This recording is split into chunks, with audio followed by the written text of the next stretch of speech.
ये आफिया सिद्दीकी का पासपोर्ट है जो उन्होंने मुझे भी दिया है इनकी बहन ने, और ये जो आप पिक्चर देख रहे हैं ना, एक्चुअली इसने पासपोर्ट के लिए ये पिक्चर खिंचवाई थी, लेकिन उन्होंने कहा उन्हें फ्रंट पेज चाहिए। ये बिल्कुल इसी पासपोर्ट की है जिस वक्त बनी है, ये उसकी डेट है, ये उस पिक्चर ये वाली, ये डेट कब बना है, नन्ही सी जब थी, जब से पाकिस्तानी देख सकते हैं। ये हमारे पास ये उसका आईडी कार्ड है, खाली आईडी कार्ड शायद लेके गई है, चूंकि ये फोटोकॉपी है, इसका ओरिजिनल नहीं है। 29 जुलाई 1994 का। यानी उनकी डुअल नेशनलिटी नहीं है? नहीं, बिल्कुल नहीं, इवन ग्रीन कार्ड भी नहीं, अप्लाई नहीं किया।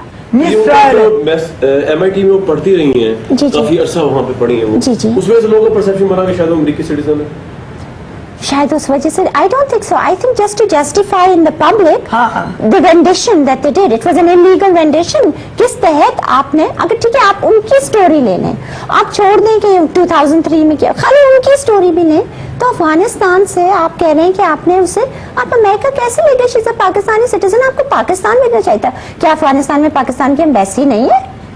यानी कि ये अभी आपके ख्याल में मिस्ट्री है कि वो वहाँ पे जब पहुंची कि पाकिस्तानी गवर्नमेंट ने बचाया या खुद गई अफगानिस्तान में? अफगानिस्तान तो अमेरिकन FBI लेके गए, तो प्रूफ है, तो FBI का स्पोक्सपर्सन ऑन टेप, MSNBC में टॉम ब्रोकाउ का शो था, उसमें ऑन टेप है, वो टेप है कि we have Aafia. Lady Miss Yuan Redley, very warm welcome to this special episode. Obviously we know that you have converted to Islam, and the incident was quite dramatic because you have been taken hostage, you have been kept by the Taliban. You were reporting for Sunday Express, you have been a reporter there, and you were working in Afghanistan, and then Taliban got hold of you, they imprisoned you, and the way they treated you, probably that's why you converted to Islam, or there is something else going on in your mind during those days. People want to know, first of all, because you were the person whose press conference triggered the release of Aafia Siddiqi, if I'm not wrong. Well, 6 days into my arrest, and I was arrested because I had committed a crime. Unlike everybody else, and Aafia, like any of them that were renditioned by America, I had committed a crime. I had entered Afghanistan illegally, without a passport, without a visa. So I am the guilty one, and look at me sitting here. I was arrested and held for 10 days, 10 terrifying days, and on the 6th day they invited me to embrace Islam.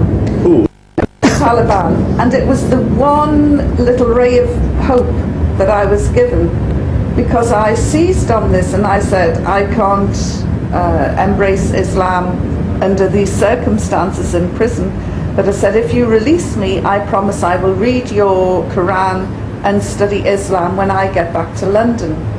And against all the odds, after the war had started, after they were holding on to other Westerners, they released me, against all the odds, on a humanitarian instruction by Mullah Omar, the Taliban spiritual leader, and I was released. What was the year? It was October the 8th, 2001. Well, we have heard quite brutal stories about Afghanistan under Taliban, and when you have a very different picture of Taliban regime, first of all, naturally people would be very curious to know that how Taliban dealt you in all those days you have spent there. Briefly, if you want to give us a sketch that how they dealt you actually.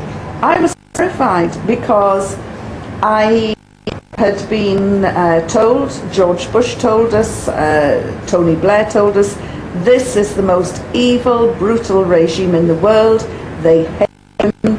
And so when I was arrested, naturally I didn't think I would see the sun set that night. And in fact, the 7 days, they treated me with respect and courtesy.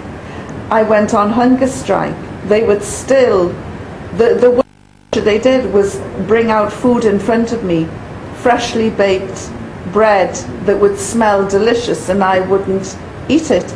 They had a jug of water and a bowl, and they would wash my hands, and they would say, please eat.